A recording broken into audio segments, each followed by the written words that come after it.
Bonsoir, merci de nous rejoindre sur Télésud. Soyez les bienvenus. Jeudi 20 septembre, à la une de cette édition, l'ancien patron d'Elf, Loïc Le Floch-Prigent, inculpé au Togo pour complicité d'escroquerie, a été à nouveau entendu hier par un juge à Lomé. La justice togolaise soupçonne Loïc Le Floch-Prigent d'être impliqué dans une affaire d'escroquerie internationale portant sur 48 millions de dollars, environ 36,5 millions d'euros.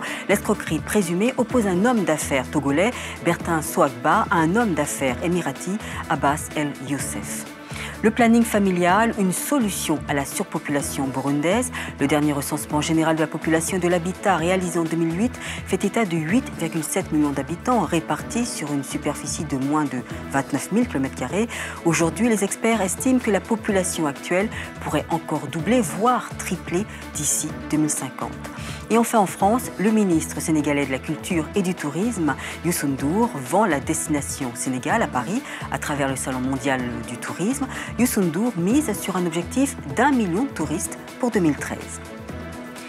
Je vous le disais en début de journal, Loïc Le Floch-Prigent, l'ancien patron du géant pétrolier français Elf, inculpé au Togo pour complicité d'escroquerie, a été à nouveau entendu par un juge mercredi soir à Lomé.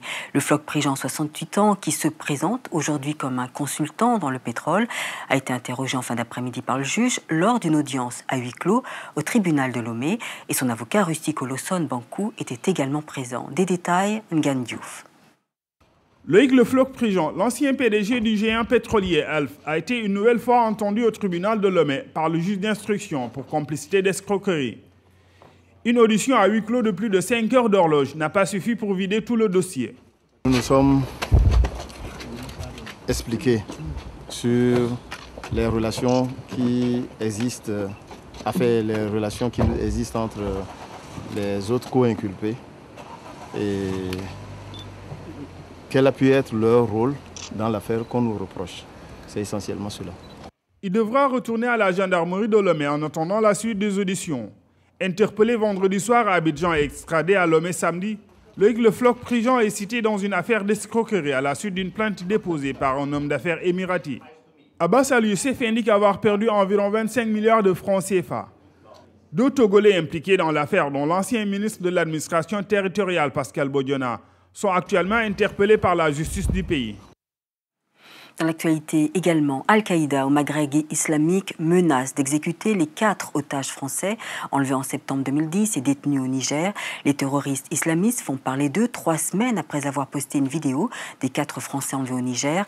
Le groupe armé reproche à Paris d'inciter à envahir le nord du Mali. AQMI a assuré que cette prise de position pourrait aboutir à la mort des otages français et à davantage de malheur pour la République française. Fin août, le président français François Hollande avait annoncé son intention d'appuyer sur le plan logistique une éventuelle intervention au nord Mali.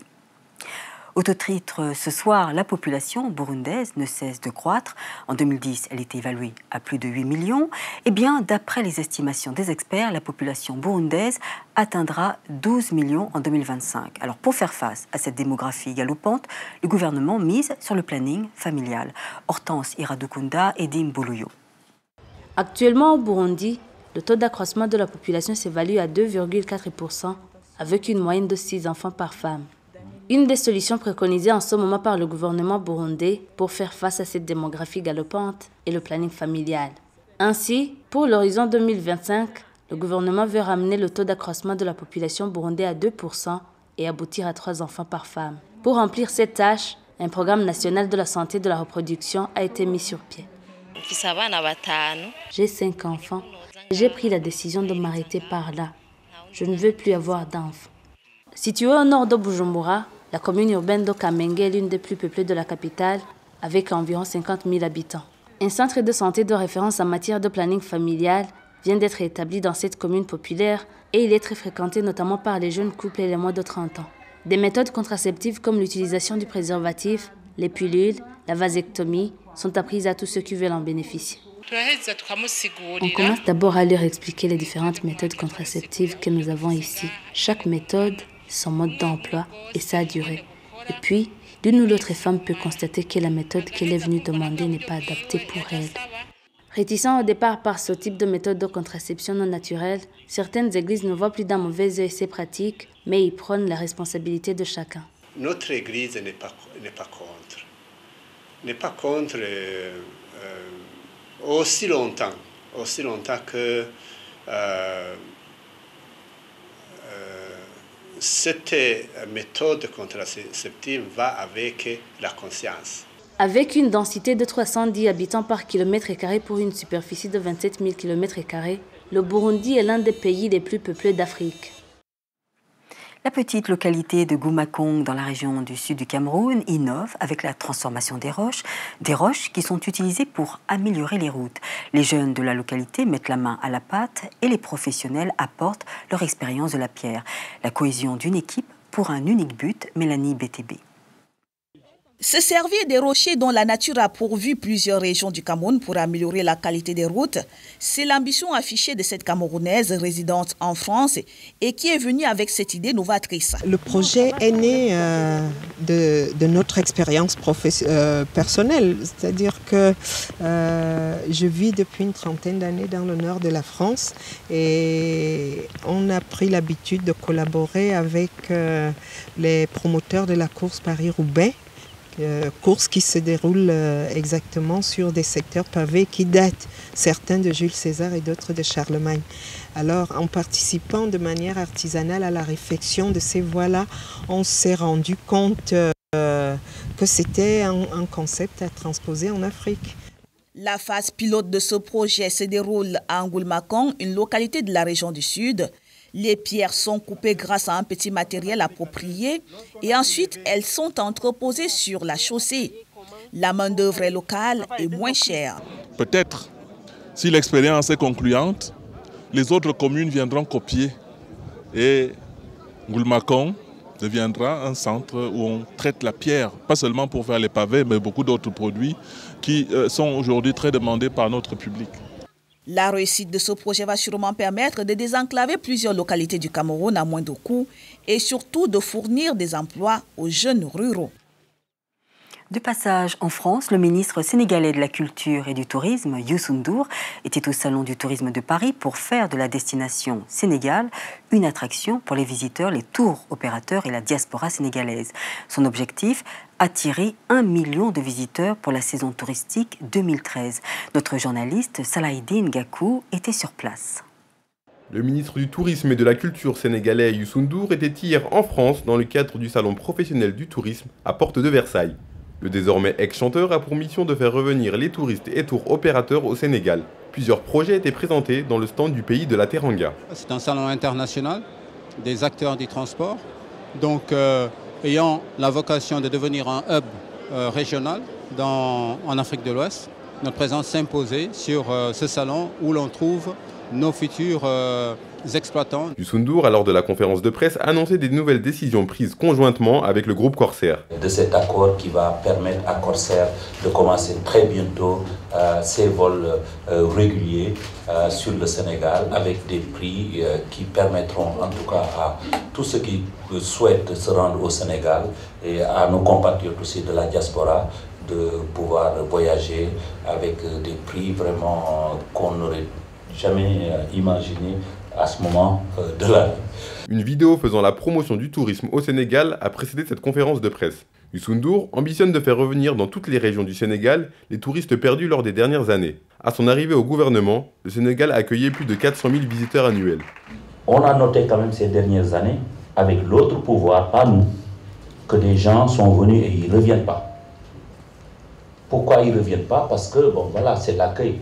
Nous voulons sécuriser les sites. La 34e édition de ce salon, qui a accueilli l'année dernière plus de 25 000 professionnels du tourisme, s'achève demain à 16h30. Et pour clore ce journal, parlons sport. Les 21 et 22 septembre, une soixantaine de jeunes footballeurs de l'Afrique centrale et de l'Est se retrouveront à Kampala, la capitale ougandaise, pour disputer le titre de champion de la Coupe de la paix des Grands Lacs. Et le 21 septembre coïncide avec la Journée mondiale de la paix, adoptée en 1980 par les Nations Unies et célébrée depuis chaque année à travers le monde. Célébrer la paix par le football, Moïse Munkoro.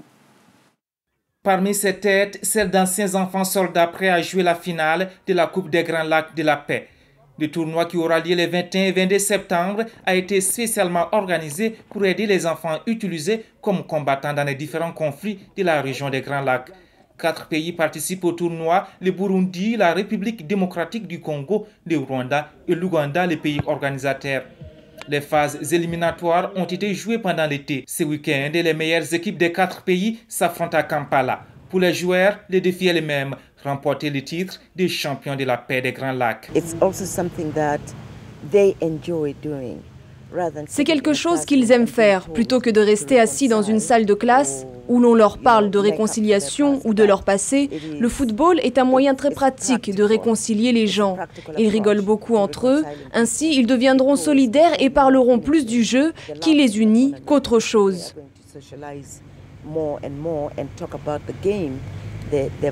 À travers le football, les organisateurs de la Coupe souhaitent aider à briser les barrières et les préjugés laissés par des années de conflits. Et ça marche. Mon collègue Za est l'un des ex-soldats. Mais maintenant, je ne le vois pas comme un ex-soldat parce que nous avons l'habitude de jouer avec lui. Je lui passe le ballon et lui aussi. Donc je ne le vois pas comme un ex-soldat parce que nous avons une très bonne relation. La Coupe de la paix des Grands Lacs s'inscrit dans le cadre des activités de la Journée internationale de la paix et financée par le programme transitionnel de démobilisation et de réintégration de la Banque mondiale. Nous arrivons au terme de cette édition. Je vous rappelle la principale information. L'ancien patron d'Elf, Loïc Le Floch-Prigent, inculpé au Togo pour complicité d'escroquerie, a été à nouveau entendu hier par un juge à Lomé. La justice togolaise soupçonne Loïc Le Floch-Prigent d'être impliqué dans une affaire d'escroquerie internationale portant sur 48 millions de dollars, environ 36,5 millions d'euros. Merci de nous avoir accompagnés tout au long de cette édition. Retrouvons-nous demain à 21h pour un nouveau journal. Tout de suite, le JT Sport, animé par Ahmed Parizeau. Merci de votre fidélité. À demain.